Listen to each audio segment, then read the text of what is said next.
ఆ తర్వాత మీరు చిరంజీవి గారితో చేశారు తర్వాత కంటిన్యూషన్గా, తర్వాత వాళ్ళ అబ్బాయి రామ్ చరణ్తో చేశారు. ఎస్.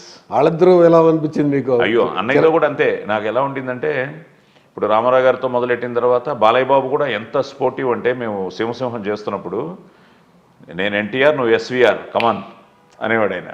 అని ఇద్దరు పోటాపోటీగా ఉండేది. అసలు అందులో ఒక shot, hats off to Balayya Babu, నేను ఆయన గుండెల మీద కొట్టాలి, డూపును పెట్టారు ఫైట్ మాస్టర్ కన్నన్ గారు.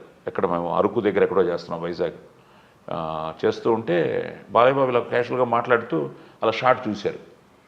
మాస్టర్ గారు ఏం చేస్తున్నాం అన్నారు. అదే సార్, సాయి గారు మిమ్మల్ని కొట్టడం, మీరు వెళ్ళి బ్యాక్లో పడ్డం కదా, అది డూపును పెట్టి తీస్తున్నాం, ఆయన కొడితే ఆయన పవర్ తెలియాలంటే నేనే చేయాలి అని ఆయనే వచ్చేసారు. నాకు టెన్షన్ మొదలైంది, ఇప్పుడు ఆయన గుండెల మీద కొట్టాలి, ఆ తర్వాత నన్ను ఎరగదీస్తాడు, ఫస్ట్ దెబ్బ నేనే పడ్డాను. టెన్షన్ అయిపోయాను. టెన్షన్ అయిపోతే ఆ బ్యాక్ వెళ్ళి పడ్డం కూడా ఆయనే చేశాడు ఒరిజినల్గా. అప్పుడే థియేటర్కి ఆ పవర్ తెలుస్తుందని.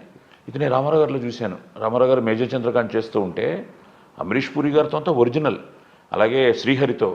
అసలు నాకు చిన్న బిట్టు పెడితే మాస్టర్ గారు, రామారావు గారు ఒప్పుకోలే, ఈ అబ్బాయిని అంతసేపు ఏంటి, ఆఫ్టర్ ఆల్ పిచ్చుక, ఒక దెబ్బ చాలు అని చెప్పి నాకు ఒకటి ఇచ్చాడు అంతే. అలాగే రామారావు గారు, బాలయ్య బాబు, అలాగే మనోడు కళ్యాణ్తో పటాస్, అనిల్ రావుపూడి, అండ్ తనతో జనతా గ్యారేజు, లవకుశ, అన్ని మంచి సినిమాలు.